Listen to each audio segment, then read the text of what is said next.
He was born with no magic but goes to the magic academy and becomes strongest by maxing out his strength. And with that, let's begin the story. The snake, looking down, addresses someone named Attilian and apologizes. The sun's rays are obstructed by the lush leaves as a voice calls out for Attilian. Attilian, sleeping in the shade, opens one eye, scolding the disturber for interrupting his meditation. Urgently, the newcomer informs Attilian of nefarious individuals surrounding the master in the mansion. Attilian queries the messenger and demands to know who is threatening the grandpa. A large group, some mounted on horses, approaches the gates of a grand mansion, met with inquiry from within. A man with long blonde hair, astride a horse, shoots an irritated glance. He questions the person barring their entry, inquiring if he is Aiden and in charge. A trembling Aiden identifies himself and asks the blonde's purpose. Sinister expressions are exchanged within the group. The blonde presents Aiden with a parchment, proclaiming himself as Orlando of the Mozhan family, there to claim territory. Aiden's shock is evident as he disputes Orlando's claim, asserting the domain belongs to Attilian Byrne. Orlando extends his arm, displaying the contract, citing Byrne's death and an unpaid debt settled with the territory. Aiden and two others from the mansion exchange bewildered glances as Aiden vows to contest the deed in court. Visibly angered, Orlando shouts at Aiden to leave, declaring himself an apprentice mage beyond the court's authority, while yanking the horse's reins and lifting its front hooves threateningly. Aiden instinctively shields his face as a fat child beside him screams in terror. Someone intervenes, seizing the horse's paw. Orlando's expression shifts to surprise as he notices the newcomer. It's Attilian, his fist clenched, pushing the horse back with authority. Fury overtakes Attilian's face as he denounces Orlando's actions as outrageous. Orlando's horror is evident as he opens his mouth in disbelief. Attilian prepares to strike, confronting Orlando for emboldening reckless behavior in his domain. With a mighty blow, Attilian strikes the horse's neck. He forcefully brings the horse to the ground, commanding silence. The horse lies still, its breath knocked out of it. Orlando leaps down, demanding to know Attilian's identity. Attilian looms over Orlando, his gaze unwavering. Attilian instructs the overweight child,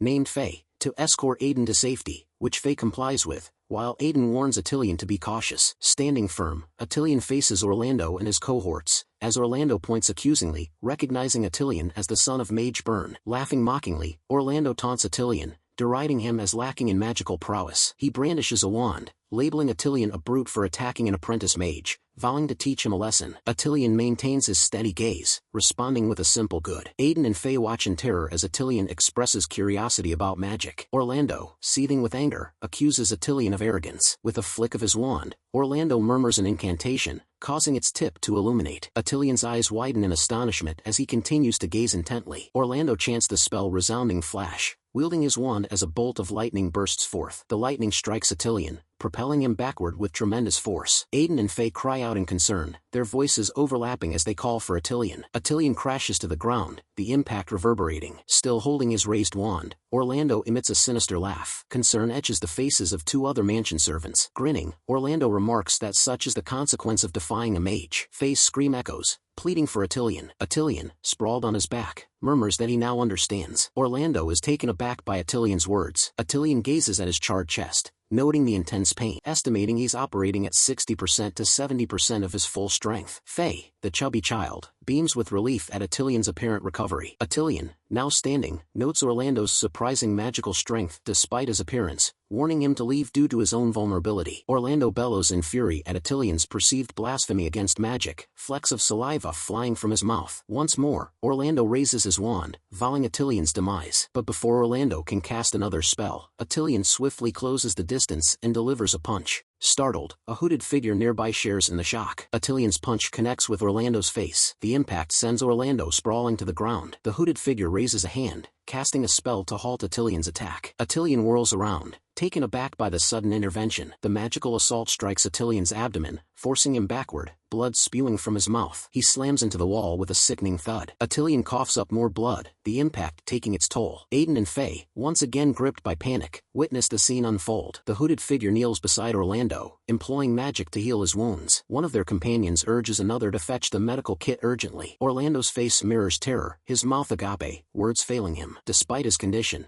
the hooded figure inquires about Orlando's well-being, receiving only coughs in response. Aiden suddenly collapses, prompting a frantic cry from Faye. Attilian is thrust against the wall, his expression twisted in terror. Trembling, Attilian questions the nature of the attack, pondering if it truly embodies the essence of magic. His gaze shifts to the hooded figure who attacked him, their back turned. The hooded figure removes their cloak, facing Attilian directly, and elucidates that true magical power transcends mere physicality, residing within like an expansive sea. Atilian struggles to rise from the ground, urging his unconscious grandfather to awaken. Meanwhile, Faye cradles Aiden, reassuring him that Atilian still lives. With the hood discarded, revealing scars upon the face, the antagonist laments the disrupted plans for a simple territorial handover, now necessitating the eradication of resistance. Atilian, barely standing, confronts the villain, demanding to know their identity. The villain identifies himself as the mage, Nexon's aide. Atilian is struck with shock upon realizing the true extent of magical power wielded by Nexon. Nexon raises his hand, his voice booming, and unleashes the spell Flame Burst, his palm ablaze with magical energy. Atilian braces himself for impact, crossing his arms defensively. Nexon berates Atilian for his futile attempt at defense, while Aiden watches on with concern. The fiery magic engulfs Atilian, propelling him backwards. Atilian is slammed into the wall, still maintaining his defensive posture. Struggling to withstand the onslaught, Atilian cries out in defiance. Nexon halts his magical assault, causing a tumultuous outburst that fills the air with sand and dust. Something catches Nexon's attention, causing him to look startled. Despite the ferocity of the attack, Atilian remains standing, though his hands bear the marks of scorching. With determination blazing in his eyes, Atilian declares it's his turn to retaliate. Nexon, shaken yet impressed by Atilian's resilience, raises both hands, warning Atilian of the consequences of his defiance. But before Nexon can cast his spell, Atilian springs forward, aiming a swift kick at him. Reacting swiftly, Nexon erects a magical shield to block Atilian's attack. Atilian's kick connects with the shield, its force repelled. With one hand maintaining the shield, Nexon casts another spell, enveloping Atilian in a blinding flash of light and flames. Once again,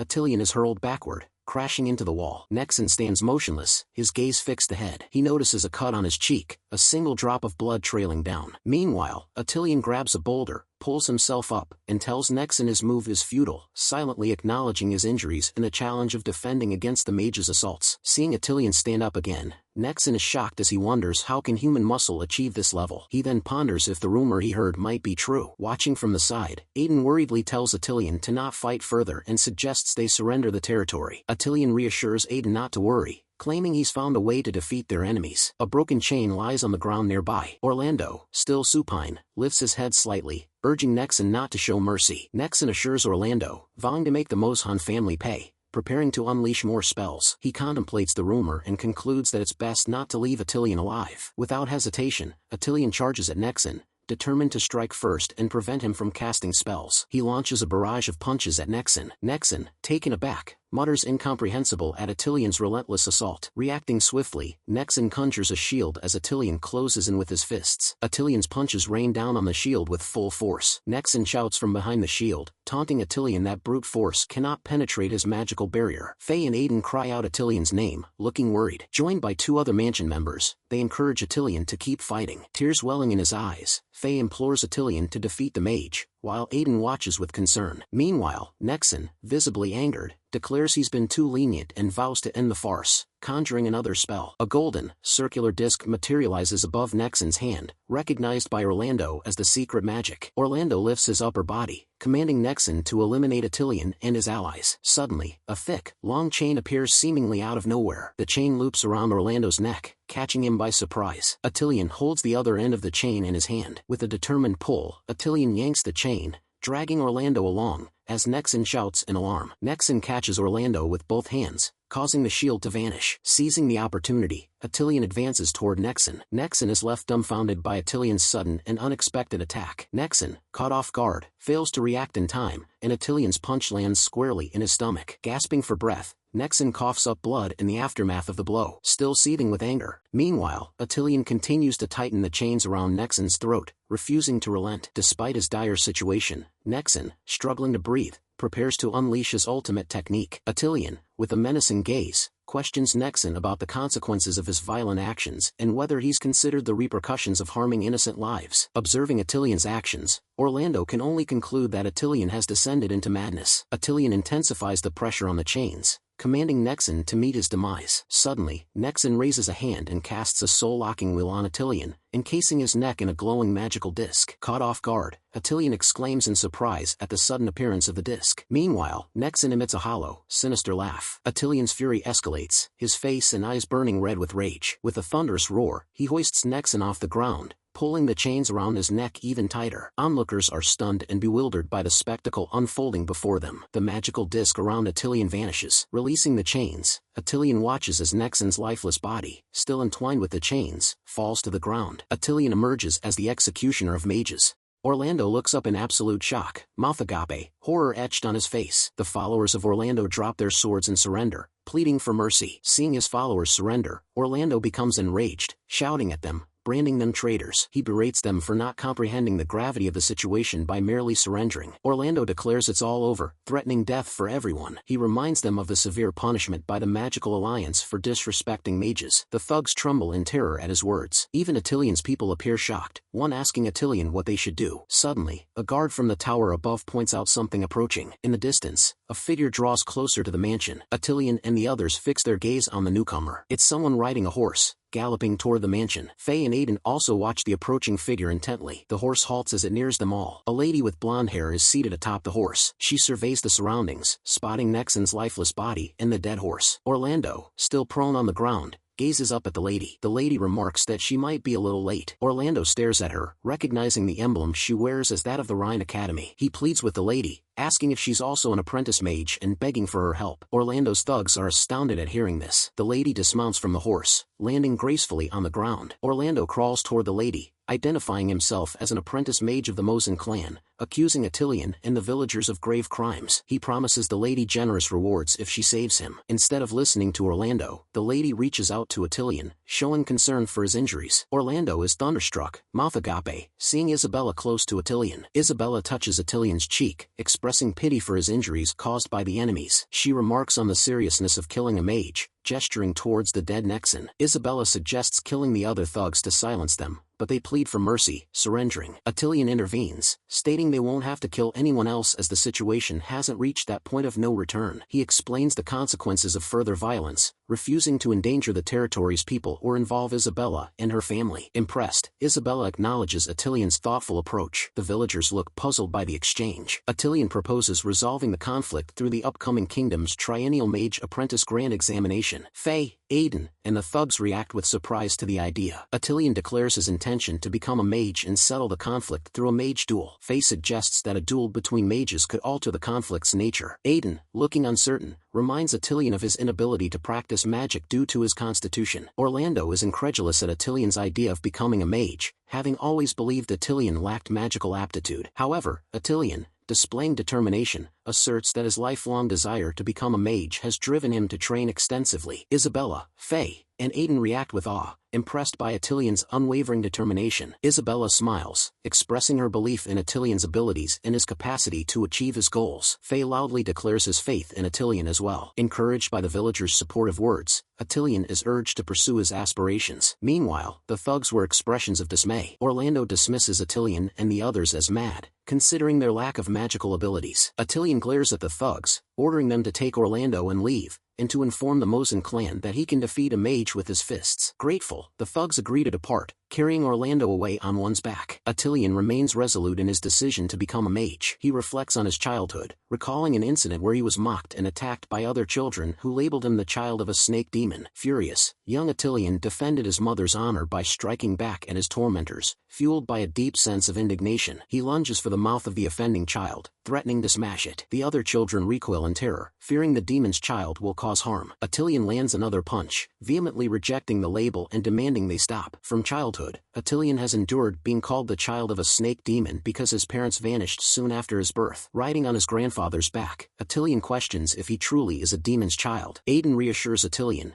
dismissing the notion as nonsense, and assures him his parents were extraordinary individuals. Attilian probes further, questioning why they abandoned him, to which Aiden suggests they may have had no choice. Once, Attilian encountered a peculiar mage from the east. Angrily, Attilian challenges the bald mage, declaring his readiness to fight despite his youth. The monk mage pacifies Attilian, stating he means no harm and emphasizing his aversion to conflict as a monk. The monk asserts that his words are based on first-hand observation, but Attilian clenches his fists, warning the monk against speaking nonsense. The monk explains that in the distant east lies Lyrian City, the mage capital, with the Rafa Tower at its center. The monk recounts the legend of a suppressed snake demon beneath Rafa Tower for a millennium, rumored to have offspring hiding in the Cloud March continent. Attilian dismisses these tales as mere rumors. The monk challenges Attilian, questioning why he can't wield magic if he is the child of a renowned mage. He encourages Attilian to delve into his heritage if he's curious. Attilian realizes his purpose in that moment. Now, in the present, Attilian bids farewell to Aiden and the villagers, who wave back, wishing him well as he and Isabella depart. As their horses gallop away, Attilian reveals his plan to uncover his heritage and become a mage. He believes becoming a mage is essential for him to freely explore the worlds. Isabella interrupts, pointing out something ahead. Before them stands a grand city atop a hill, Lyrian City, home to the Mage Academy.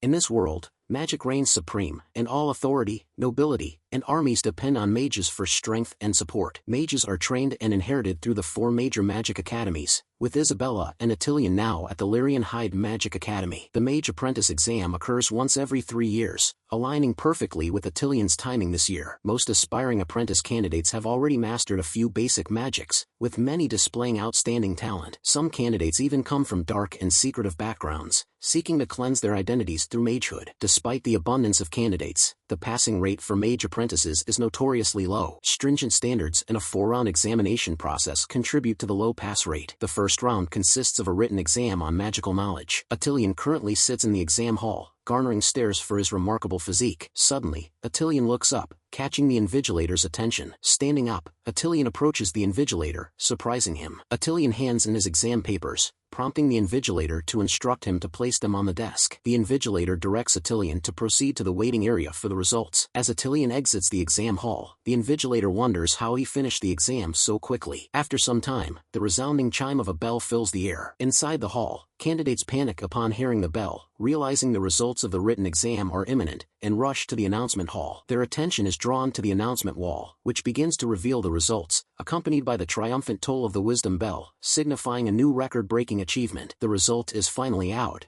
but it's in the form of sacred glyph text. Turns out, because the magical literacy of most candidates is insufficient, they are unable to read the ranking list. Those who can read the results see that Attilian has ranked first place and broken the written exam record, which he claims he had expected. Attilian reveals that because he is unable to cast spells, he spent most of his time in the kingdom's library reading all the books related to mages. One of the exam candidates, near Attilian, gets pissed at Attilian and calls him arrogant. Attilian hears the comment made by that candidate and turns to him, asking if he has any problems. Intimidated by Attilian's size, the dude gets scared and says he meant to congratulate Attilian. Isabella grabs Attilian's arm, suggesting they head to the second exam site, while the individual who earlier called Attilian arrogant asserts that he doesn't seem like a top performer regardless. In the examiner's office, Yuji, the chief examiner, is staring out of the window when someone enters the room and calls him. Yuji turns towards the newcomer and asks him if he is there for the bell as well and says he will be disappointed. After Yuji explains that the candidate with the highest score is actually a muggle, the other person is shocked to hear that. The other man expresses sadness, revealing his long-held belief that their mage examination system is outdated,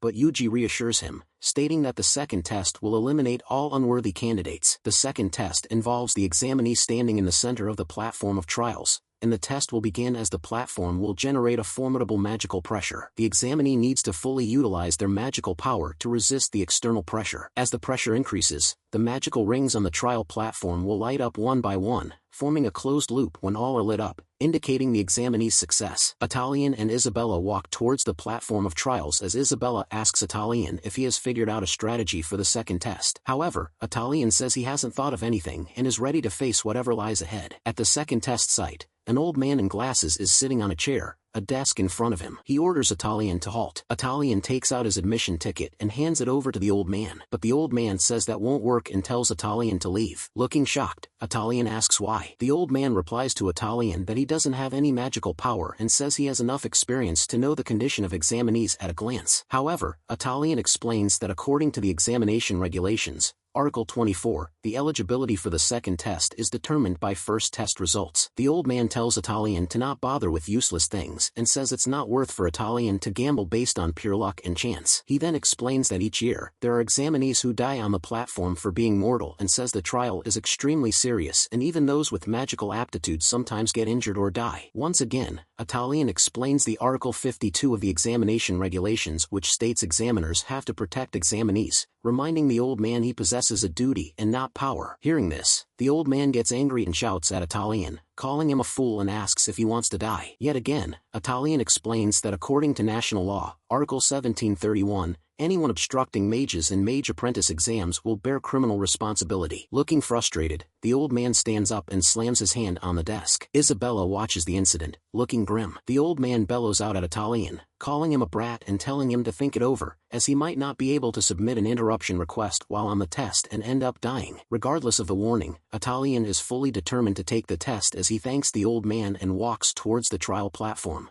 Isabella looks concerned as Attilian steps up to the platform of trial for the second test. The old man gives up on trying to stop Attilian and compares persuading him to talking to a dam. Attilian stands in the center of the platform, and the trial test commences. After Attilian is in position, the trial's pressure starts. As the pressure increases, Attilian's reaction suddenly changes from calm to panic. The pressure on his body makes him feel like it's penetrating his organs and bone marrow, tearing him apart. The old man calls Attilian a brat and instructs him to watch the magic circles beneath his feet. As each segment of the circle lights up, the pressure on Attilian increases exponentially. The old man tells Attilian he can still give up and stop the test. Isabella asks Attilian how he is feeling, looking concerned. Meanwhile, Attilian experiences heavy pressure on every side of his body, his clothes tearing apart, his face contorted in pain. Gathering up courage, Attilian mutters that he's fine and in excellent condition. The circle lights up more, causing the pressure to increase further. Isabella and others stare at Attilian with worried looks. Meanwhile, the old man is unable to believe Attilian's body is still standing strong,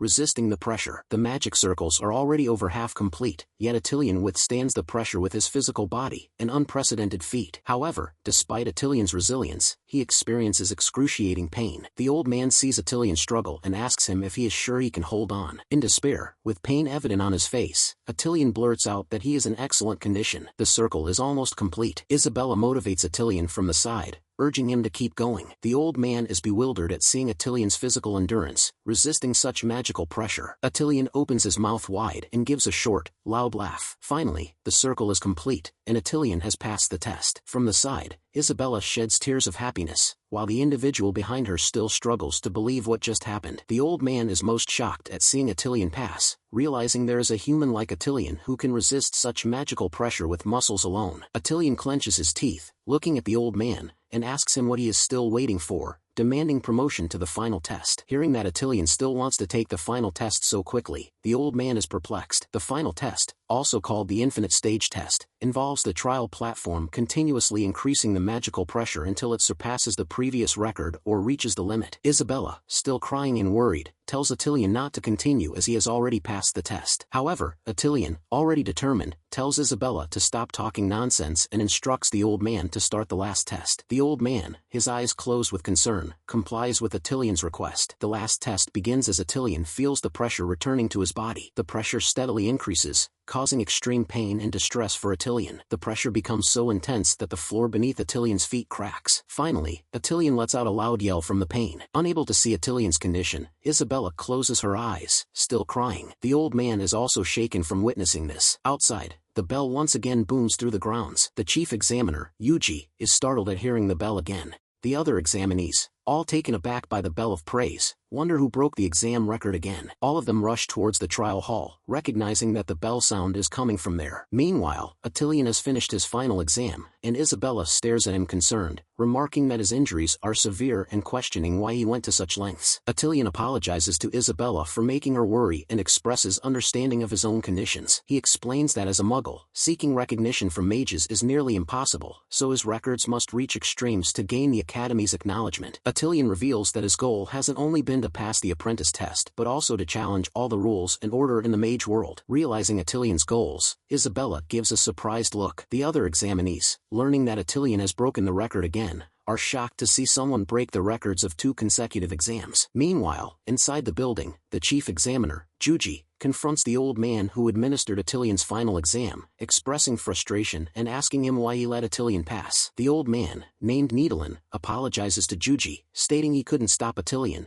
who was desperate to take the exams. Brushing off Needlin's apology, Yuji asserts that it was his duty to assess the candidate's magical power, and allowing a muggle to pass the exams is against the rules, demanding Needlin justify the examiner badge on his chest. Needlin reiterates his apology and claims Attilian met all the criteria of the exam rules. He suggests Yuji take a look at the condition of the trial platform Attilian left behind to understand further. Needlin also argues they cannot take away the opportunity Attilian worked so hard to achieve. Then, Needlin deems it despicable for the two of them to conspire in private to decide someone's future future and snaps the badge from his chest, shocking Juji. Handing the badge back to Juji, Needlin asserts he can't do injustice. However, Juji refuses to take the badge and walks away, declaring it madness and claiming he doesn't care about Needlin's badge. As he walks away, Juji resolves to stop such madness, deeming the wizard exam crucial, and decides he won't allow such absurd things to happen. With his hands folded behind his back, Juji resolves to take action. After a while, all the candidates for the exam are informed that the third trial will be a magical combat contest. The rules for the magical combat are as follows.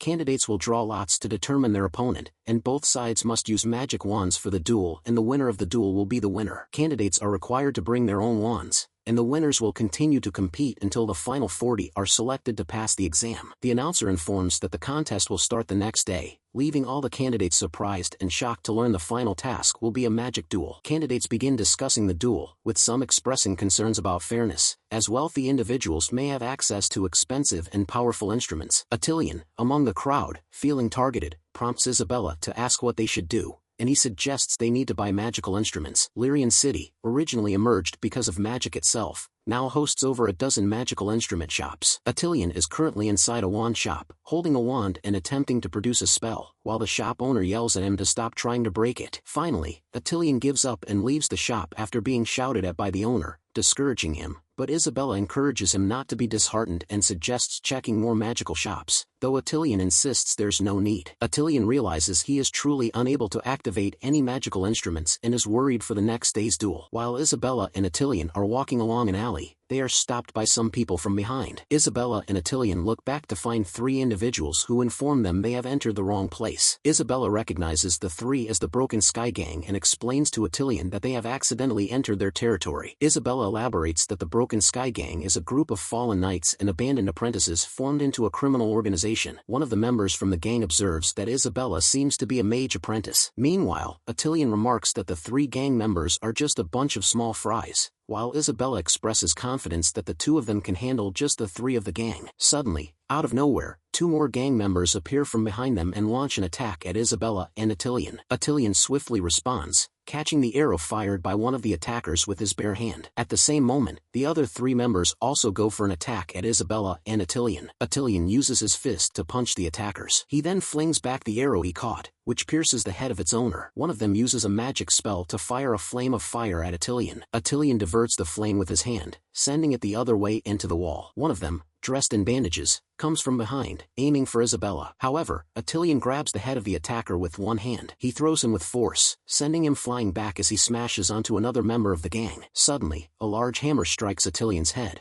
catching him by surprise. Isabella screams for Attilian upon seeing him get hit. The gang boss, holding the hammer, curses Attilian for defeating his members. Regardless of the strike on his head, Attilian appears unharmed as he turns back to the gang boss, giving a death stare. The gang boss sweats with fear and remarks that Attilian is a monster. Without delay, Attilian reaches for the boss's head with his fist. He snatches the hammer from the boss while still grabbing his face with his other hand, accusing him of cowardice for sneaking up from behind. Suddenly, the hammer Attilian is holding starts turning his hand into ice. Within a second, Attilian's whole arm begins to freeze. Isabella sees this and shouts in fear, realizing the weapon is enchanted with ice magic. The gang boss laughs loudly, mocking Attilian for falling into his trap. Attilian stares at his frozen hand in surprise at encountering such a weapon. Attilian has the gang boss choking with one hand while the other has turned into ice. The boss mocks Attilian, asking if he is feeling the frostbite and stating that the frost will spread throughout his body, killing him. Isabella asks Attilian how he is feeling, looking worried. Attilian acknowledges that the spell is quite impressive. Suddenly, the ice around Attilian's arm breaks off, freeing his hand,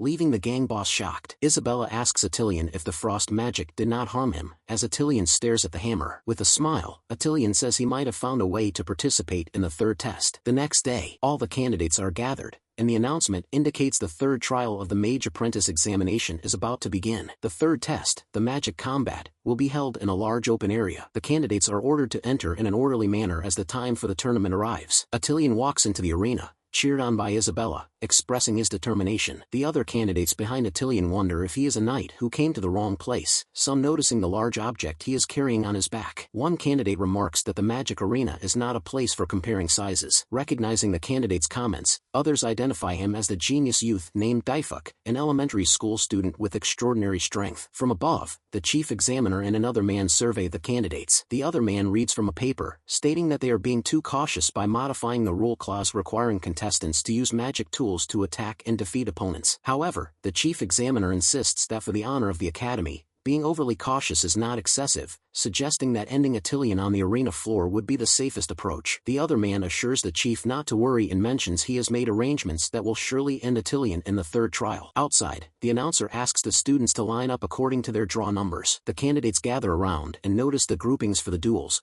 realizing their chance to pass the exam largely depends on luck. Some agree that luck is always part of strength, as their attention is grabbed by Group 35. In Group 35, highly skilled mages are grouped, making it a group of death. Number 178 is the recently famous Kita. Number 176 is the genius heir of the mage family. Number 180 holds a special bloodline, Sorol, and number 179 is the magical girl, Looming, all in Group 35. The candidates marvel at such strong contenders being in the same group, claiming the competition in that group will be fierce. One notices that number 117 is Attilian and remarks he is extremely unlucky. Meanwhile, the man who was with the chief reveals he manipulated the draw slightly to ensure Attilian gets eliminated. With a blinding flash of dazzling light, the third exam begins. Although it's meant to be an entrance exam for mage apprentices, most candidates are already experienced in magical combat, making the exam extremely competitive. Sometime later, after a series of duels, the match for Group 35 begins, with contestant number 176, Mello, called forth. The audience watches with interest as the turn for the group of death finally comes,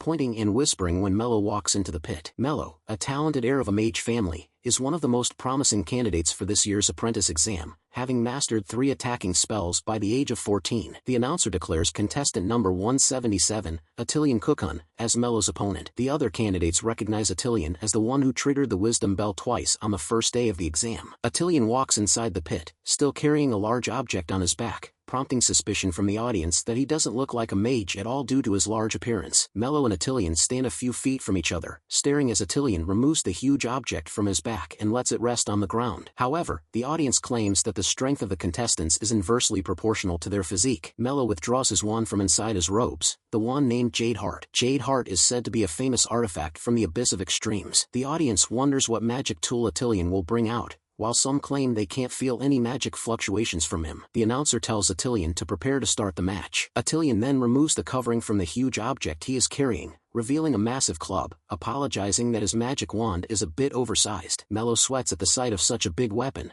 and even everyone in the audience is shocked. Attilian explains that the oversized magic wand was sponsored to him by the kind people from the Broken Sky gang the day before yesterday. Flashback from yesterday. Attilian has his hands around the gang boss, who begs Attilian to spare him. The gang boss then offers all of his magical weapons to Attilian. Attilian takes the weapons and goes to blacksmith Ajax, asking him to melt all the equipment and make a club, but the blacksmith refuses. Attilian drops a bag of gold on the table, which he took from the Broken Sky gang as well. Then the blacksmith says it's not about money but his love for forging and agrees to make a club for Attilian. In the end, with the use of magic power from the gang boss, the enchanted wand, club, is finally completed. The flashback ends. At present, the chief examiner and the other guy are shocked to see Attilian pull out such a large club, as the chief says he had suspected Attilian would do something like that. Few people from the crowd point at the large club in Attilian's hand, saying a weapon like that is not allowed and it's against the rules. However, Attilian raises the club with both hands, shouting at the crowd to shut up and tells them to watch closely. Then Attilian yells out and tightens his grip on the club. Suddenly, the club starts turning into ice, and within seconds, the whole club gets engulfed in ice. This causes the audience to marvel and exclaim in surprise. Attilian shows the club to everyone, asserting it's an authentic wand, so there are no restrictions on the weight and length of magic wands. The audience finally acknowledges that Attilian just used frost magic. Attilian sighs in relief and thinks to himself he should use the club sparingly, as the number of times it can emit light is limited. The chief examiner bellows out that it's all nonsense, and the club Attilian holds is clearly an enchanted weapon, saying he will ask the examination committee to revoke Attilian's exam qualification. But the other man tells the chief that Attilian is exploiting the loophole in the instrument clause, making it difficult for them to revoke his qualification. The chief tries to argue back, but the man advises him not to let his anger cloud his judgment. The man says he understands the background of the mage family of Mello and suggests they should not underestimate it. He then proposes they should let Mello take Attilian down, considering it will be a complete victory for their enrollment philosophy. The battle between Attilian and Mello has halted as all of the other contestants wait in patience. At that moment, the announcer requests them all to wait a moment while the examination committee discusses the details of the competition. Meanwhile, Mello, the wand in his hand, calls Attilian a fool and says just because he is big doesn't mean he is strong. He proceeds to explain that the essence of magic lies in using the rules of the world to achieve victory and mocks Attilian for achieving top ranks previously. Despite hearing these comments from Mello, Attilian keeps quiet. At the waiting area, some of the candidates are impressed with Mello while others marvel that despite being opponents, Mello and Attilian are willing to teach each other. One of the guys from the crowd agrees with Mello and says magic has a natural advantage over brute force, causing knights and rangers to submit to mages. Another guy comments on Attilian's club. Suddenly, the announcer announces that the examination committee has discussed and agreed to unchange the schedule and commands the battle to start. Without a second's delay, Mello whips out his wand and is ready to cast a spell at Attilian. However, Attilian reacts quickly and smashes his club into Mello before he can even react. The audience and the chief examiner are all shocked at seeing this, their mouths wide open in shock. From the force of the attack from Attilian's club, Mello is nearly buried into the ground, a wide crater around him. Attilian looks down at the destroyed form of Mello and apologizes, claiming he never underestimates his opponent's strength. The people in the audience displays pure horror on their faces, utterly bewildered. As he walks away, he gives a swift glance at the injured Mello and hopes there is still time to save him. The announcer announces that the genius Mello has been eliminated and declares Attilian the winner. Seeing Attilian victorious, Isabella looks happy and gives a yell of happiness and celebration. Meanwhile, the other candidates from the crowd are all bewildered, unable to process the fact that Mello was defeated so easily. Even the old man accompanying the chief examiner is in despair as his plan to eliminate Attilian backfires. The chief examiner questions how could that happen. The other man tries to cope, saying Mello got careless as he probably didn't have much experience fighting warriors. The chief examiner says it's pointless to dwell on what just happened and asks the man if he is sure about the death group. To this, the man replies that Mello made a mistake and lost, assuring the other candidates are now aware of the situation and won't face problems. The chief says he is hopeful on that. Attilian, who is still standing at the battle arena, is asked by the referee to step down as it's time for other candidates to compete, but Attilian asks the referee for a guarding challenge. Unable to understand what Attilian meant, the referee questions what he means, and Attilian once again says he wants to request a guardian challenge. Attilian refers to the rule explained on Article 2 on page 43 of the Academy Examination Regulations, which states that one can challenge the record of the virtuous echo only through a guarding challenge. Then the referee turns the pages of the rules book he is holding and shows surprise at Attilian asking for a guarding challenge, as it's been years since anyone did that. And yet again, the candidates in the crowd are shocked at hearing Attilian's request, while some of them show puzzlement at what the guarding challenge means. One of the candidates explains that the guarding challenge means Attilian wants to stay on the stage and challenge all of the competitors one by one. This explanation comes as a heavy shock to the others. Some call Attilian too arrogant for requesting such a challenge. The chief examiner agrees to accept Attilian's request, saying Attilian is asking for trouble himself. The announcer announces that Attilian has initiated a guarding challenge, so all other candidates will take turns battling him based on their candidate numbers. All of the candidates in the crowd are open-mouthed and thunderstruck hearing this, while most of them call Attilian arrogant and claim he is insulting them. However, at that moment, one of the candidates walks onto the fighting stage, claiming he should be next based on his candidate number, recognized by the others as Kita, urging him to defeat Attilian. As Kita steps onto the stage, he sees it as a great opportunity to make a name for himself. Facing Attilian a few feet away, Kita vows not to underestimate him like Mello did. Observing Kita standing at the edge of the stage, the audience realizes he's keeping his distance from Attilian. Most people in the crowd understand that Mello lost because he was unable to cast any spells, and they're interested to see how Attilian handles Kita, who is keeping his distance. The announcer orders the battle to start as Kita takes out his wand. Kita exclaims in shock at seeing Attilian move with such speed. Within less than a second, Attilian launches at Kita, his club raised to strike down, surprising Kita. Claiming his instant spell is faster than Attilian, Kita's wand produces a bolt of lightning, striking Attilian's chest. Despite taking the spell on his chest, Attilian still manages to strike Kita's face with his club, knocking the breath out of him. From the force of Attilian's club, Kita is sent flying backward, slamming into the wall. The spectators are once again bewildered at seeing this. Kita lies defeated in the rubble, mouth wide open in shock. Atilian stares at defeated Kita, mentioning that he managed to control his strength just right this time, ensuring victory without causing lifelong disabilities to his opponents. The old man with the chief examiner is shaken from seeing Atilian win. Meanwhile, the spectators are shocked at seeing Atilian unaffected by the lightning spell. The announcer declares Atilian the winner once again. The spectators marvel with shock at Atilian's incredible defense. The chief examiner, sweating and looking horrified, questions what kind of freak Atilian is. Isabella is delighted with Atilian's victory but refrains from cheering too loudly, noticing the anger of the other candidates around her. At that moment, the medical team carries Kita away on a stretcher to the hospital for medical care. As the announcer is about to call forth the next candidate for the battle, the next candidate, a girl, gives a nervous smile and says she forfeits. The guy with long hair, the next candidate, also chooses to forfeit, thinking only fools would challenge someone like Atilian. Another candidate raises his arm, declaring his forfeit as well, citing the actions of others before him to justify his decision. One by one, many candidates announce their withdrawal from the battle, unwilling to face Atilian. The referee quickly updates the chief examiner, revealing that many candidates have forfeited rather than facing Atilian, leading the chief to brand them as cowards. The chief, giving a dark look at the other man, questions if this was his confident plan, to which the man stutters, claiming he still has a trick up his sleeve. Sweating with worry, he reveals that he's arranged for a trump card, a candidate named Jialong, for matches after Group 35. Jialong, disqualified from the last exam for killing a candidate, is believed to be as strong as a junior mage. He expresses confidence that Jialong can put an end to Atilian's antics, or they might end up injuring each other. The chief, addressing the man as York, commends his educational philosophy, deeming it somewhat conservative. He proceeds to produce a locket-like object, displaying it to York. Holding the locket, he explains it's the sea monster's bone remnant, a stellar-grade artifact triggering passive physical defense. He moves the artifact close to York's face, stating that those who do great things aren't bound by details, and those who uphold righteousness don't hesitate to employ any means. Meanwhile, outside the battlefield, candidates continue to withdraw, drawing criticism from some spectators who label them as cowards. One guy in the audience expresses frustration at the candidates giving up easily, branding them cowards, while another challenges him to fight instead if he's brave enough. However, everyone is surprised when the 191st candidate chooses to fight Atilian. The 191st candidate, Mage Jialong, strides onto the fighting stage, recognized by the crowd. In a close-up shot, Jialong is seen wearing the same locket held by the chief examiner earlier. Face to face, Jialong suggests the stage isn't suited for Atilian,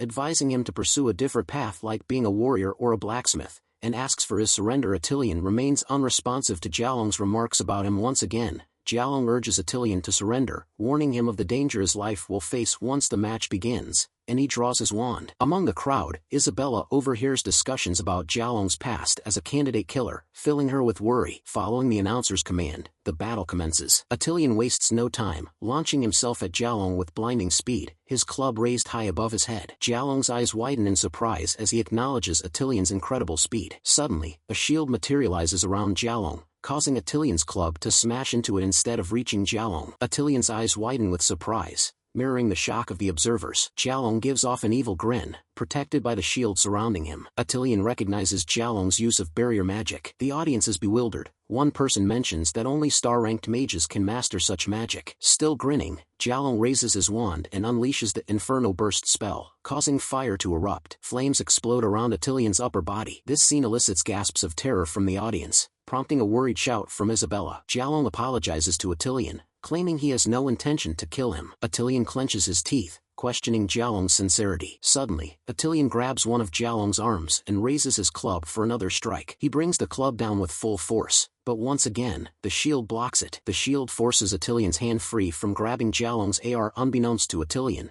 the shield is actually due to the artifact Jialong is wearing. Atilian shows concern, sensing that something doesn't feel right. Jialong, too, is surprised as he realizes the power of the artifact he's wearing. Once again, Jialong raises his wand and unleashes the Inferno Blast spell, striking Atilian once more. A massive explosion fills the air with flames. Isabella shouts out in terror as she sees Atilian get hit again, while the other spectators marvel at Jialong's ability to wield another stellar magic, which is high-level magic. Meanwhile, Jialong, looking exhausted, realizes he needs to end the battle quickly and then enter the academy to learn the secrets of spirituality, or else his body might collapse. Suddenly his attention is drawn to smoke billowing from the ground. There stands Attilian, his body looking burnt as he holds the club in his hand, remarking that it's just superficial magic, weaker than the mages he killed barehanded. Frustrated, Jialong demands to know why Attilian won't die. Spectators are shocked to hear Attilian has killed mages before. Isabella warns Attilian to be careful. Attilian reassures Isabella, claiming he has a plan to defeat Jialong. York is also bewildered seeing Attilian not defeated despite taking 2 stellar attacks, wondering what the reason might be. The chief examiner notes that Jialong hasn't employed any defensive techniques and is essentially using his own body as a shield. Visibly angry, Jialong raises his wand and, calling Attilian an idiot, threatens to kill him with the Dark Flame spell. The spell, a dark and blue energy, erupts from Jialong's wand and flies towards Attilian, who manages to dodge it. The spectators realize Jialong just used black magic and are all bewildered. The dark magic hits the ground,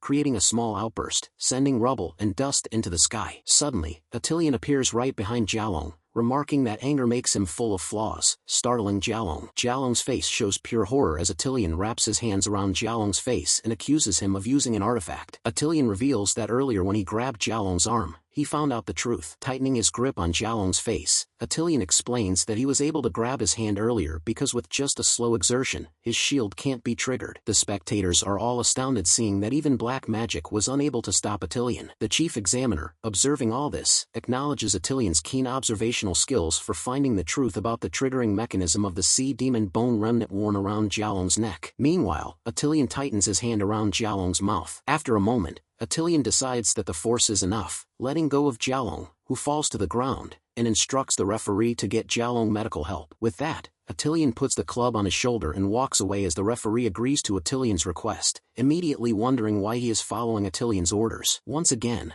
the winner of the duel is declared to be Attilian. Meanwhile, the spectators are all going through troublesome emotions upon seeing Jialong get defeated so easily by Attilian. Since in the subsequent 3 rounds of the competition, no one volunteered to compete against Attilian, he is declared the winner of the accolades of the 3rd trial. Isabella happily praises Attilian, calling him invincible, while the other spectators are all wordless with shock. The chief examiner orders for Attilian to come to his office to see him. As asked by the chief examiner, Attilian walks into the office and finds the chief sitting down at his desk. The chief addresses Attilian and praises him, saying he is quite remarkable for triggering the Bell of Wisdom 3 times. Attilian responds to the chief and tells him that his luck in the draw for the match schedule is also commendable. The chief informs Attilian that he investigated his background and discovered he accidentally killed an apprentice mage from the Moshan family, asking if he joined the academy to avoid trouble. Hearing this, Attilian gives a surprised look and questions if the channels of information among mages are so pervasive. The chief acknowledges Attilian's situation, stating they're aware of his lack of magical aptitude,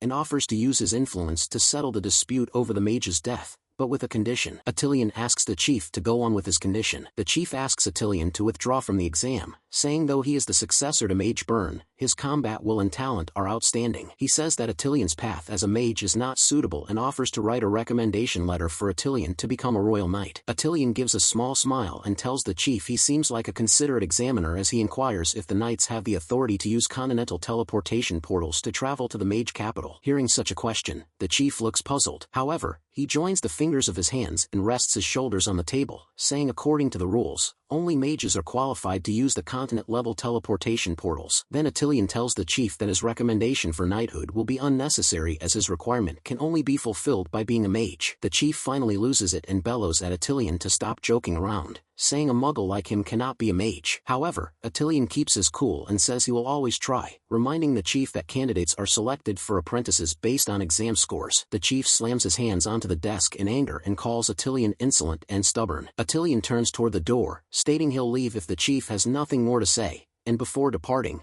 asserts he'll handle the death of the apprentice mage himself. Attilian walks out of the chief's office, slamming the door behind him, while in anger, the chief himself punches his desk. His face twitching with fury, the chief curses and calls Attilian an ignorant fool. Giving an evil look, he declares he won't allow anyone to ruin his exams. He then summons the referee and tells him to spread the word that the 4th trial exam task will be Spirit Beast Hunter. He also says that he will personally oversee the 4th trial, while the referee, looking surprised, asks the chief if they will really be arranging such a difficult topic for the final trial. The chief orders the referee to do as he says. and the referee agrees to his commands. So, the fourth trial will be the Spirit Beast Hunter, where examinees need to venture into the eerie Mistwood Forest. There, they need to seek out a spirit beast whose magical aura resonates with their own and use enchantment spells to capture the beast as their familiar. Then they have to bring the familiar back to the academy and pass the inspection to finally pass the exam. When the contenders are all informed about the fourth task, all of them are shocked, and they start complaining that the task is too difficult. However, the chief reassures the contenders that there will be tutors teaching them enchantment spells later and reminds them that the final test also measures candidates' learning abilities. He then explains to the candidates the forest's 3 tiers, reminding them they can only operate within the outermost part of Tier 1 forest and cautioning them about the dangers of the Mistwood Forest. He also reminds them not to venture too deep because if they accidentally stray into the forest, the academy won't be responsible. Hearing these rules, the candidates become more paranoid as they realize even the academy won't guarantee their safety. The chief tells the candidates that the path of a mage is always full of difficulties and suggests they give up if they are already worried about their safety. At this comment, all of the candidates remain silent, though their faces all show concern. Attilian and the chief's eyes connect, both staring at each other. The chief announces that the tutor will explain spellcasting on stage, instructing candidates to listen carefully as the enchantment spell will only be explained once. Isabella sniffs out foul play and tells Attilian he is being targeted once again and asks him what they should do. Looking focused and determined, Attilian says they will have to take it step by step and plan things out. The next day, early in the morning, the fourth trial, Spirit Beast Hunter, starts.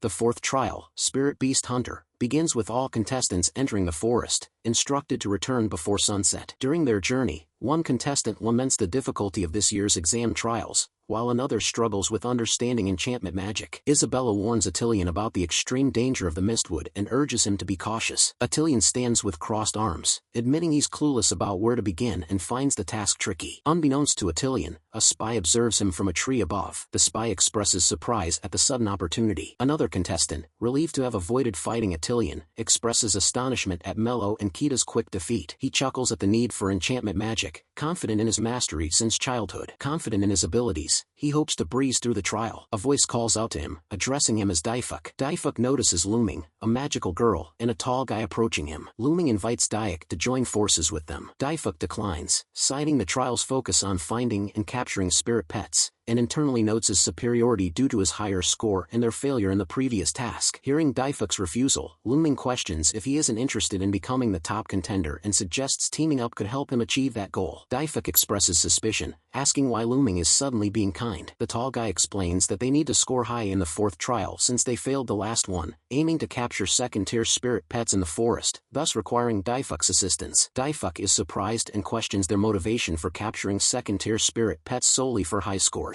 Daifuk is aware that the fourth trial was made difficult to target Attilian, hoping his elimination will elevate him to the top. However, a fear gnaws at him. What if Attilian somehow manages to pass the trial in an unexpected way? He contemplates the possibility of Attilian's success, his expression now tinged with concern. Despite his reservations, Daifuk agrees to team up with them, setting the condition that he captures the first spirit pet, which Looming accepts. Meanwhile, as Attilian navigates the forest, he sneezes and wonders who might be discussing him. Suddenly, a sense of impending danger washes over him. Before he knows it, Attilian finds himself surrounded by peculiar-looking individuals, encircling him. Among the newcomers, an old man with a wooden staff points directly at Attilian, inquiring if he is Attilian Kunlun. Attilian demands to know the strangers' identities and why they're acting so suspiciously. Masked figures wielding swords identify Attilian and launch an attack. Swift as lightning, Attilian evades, delivering a powerful kick to one assailant. With brute strength, he shatters the sword of another attacker with his bare hands. The old man raises his staff, incanting a spell in an unfamiliar tongue. He points his wand at Attilian and utters Roots Bind, casting a spell. Roots erupt from the ground, entwining around Attilian's legs, startling him. The roots ensnare him, creeping up his body, leaving him bewildered by the sorcery. At that moment, two masked assailants wielding spears leap toward Attilian, poised to strike. Bound by the roots, Attilian struggles to evade, his movements restricted. Despite his predicament, he grasps the spear tips. The villains are stunned by his resilience. Summoning his strength, Attilian tears free from the roots constricting him. Liberated, he confronts the old man, condemning their attempted murder. The old man, realizing his mistake, flees in fear upon seeing Attilian's strength. Attilian seizes a spear and aims it at the fleeing old man, vowing not to let him escape. With all his might, he hurls the spear. The spear hurtles like a bullet, piercing the old man's body in flight. Surprised, the old man is impaled, the spear continuing through him and into the trees beyond. Surveying the aftermath, Attilian curses at the scene. He notices all the assailants are dead, lamenting the lost chance to interrogate them. Amidst the bodies, he spots something, a badge. Picking it up, he wonders whose it is, planning to ask Isabella upon his return. Attilian spots a fox-like creature approaching the corpses. He wonders if it's drawn by the scent of blood, an elusive horned fox, a second-tier monster. Seeing an opportunity, he attempts to perform enchantment magic, muttering various spells. His incantations are futile, leaving him looking foolish. Even the wild beast appears puzzled by Attilian's actions. Now looking angry, he shouts at the beast to at least react, wondering if he truly lacks any magical talent at all. Suddenly, the beast snarls and roars. From outside the forest, a massive cloud of smoke can be seen billowing out from within. It turns out that Attilian killed the beast and is now roasting it over a fire, stating that the creature isn't the one that resonates with his soul.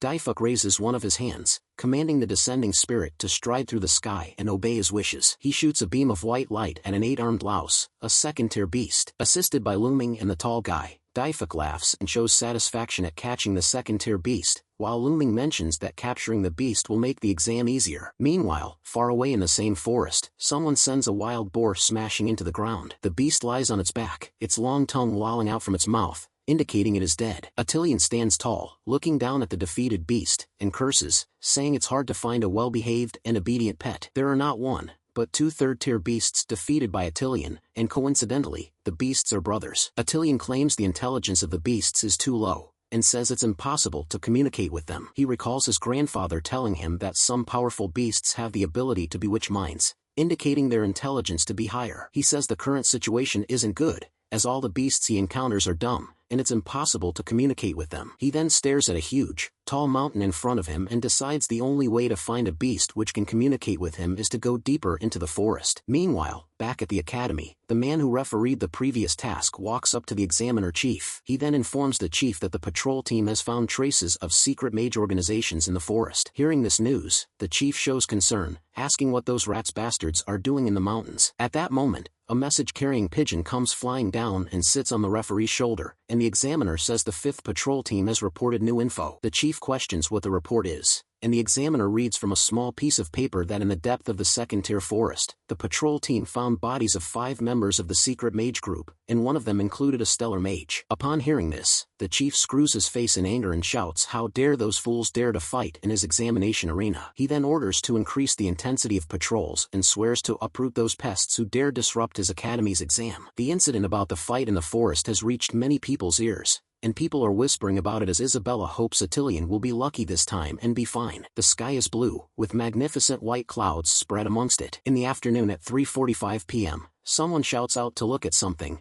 gathering the attention of others. It looks like one of the contestants has captured a beast and is returning back from the forest, as the observers marvel with impressed. It's candidate number 9, Alan, who now is the first to return from the forest, accompanied by a first-tier spirit beast, the white-crested mountain pheasant. The exam official tells Alan that he needs to demonstrate his control over the spirit beast according to the rules. The spectators are all marveling with awe at Alan and his spirit beast. Soon, a number of candidates start returning from the forest with their own spirit beasts, some of them injured while many are empty-handed. Meanwhile, in the forest, Attilian is walking through a swamp, a spear in his hand, and he looks pissed, saying the forest looks different from the map. He says the area is so damp and uncomfortable as he wonders if he might be lost. He surveys around and questions why the areas are so less and less monster-filled. He starts moving forward, saying he has to hurry as the evening is approaching. The sun is now setting behind the horizon, and the sky is red and yellow from the sinking sun. The final task is about to be over. Back at the academy, a large number of candidates have already returned, while the spectators are all showing their surprise at seeing so many successful candidates despite having such a difficult exam. Isabella is wandering around, looking worried as she asks the patrol teams if they had seen Attilian,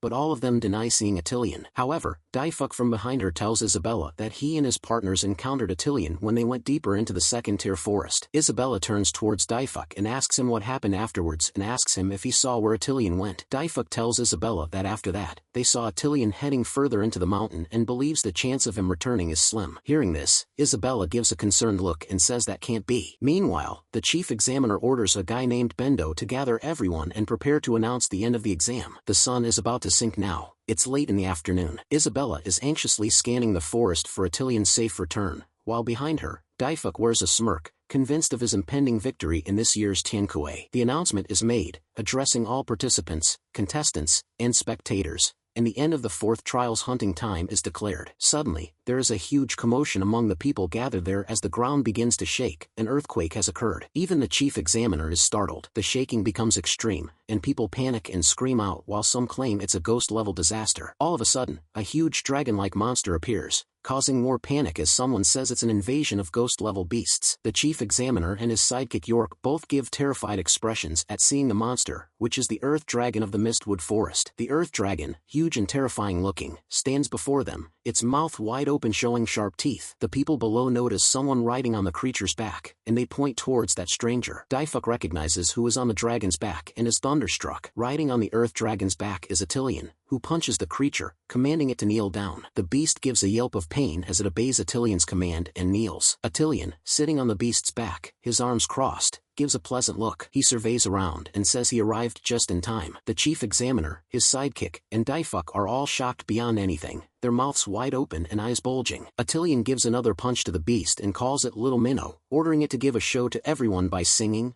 dancing, and somersaulting. The beast stands up, as the people around look in amazement, and the beast gives a deafening loud roar. It then lifts its front two legs and swirls around, dancing. At this sight, the spectators are even more bewildered, questioning how the beast became Attilian's companion. The only person who looks happy to see Attilian is Isabella, who thinks it was as expected of Attilian to return back.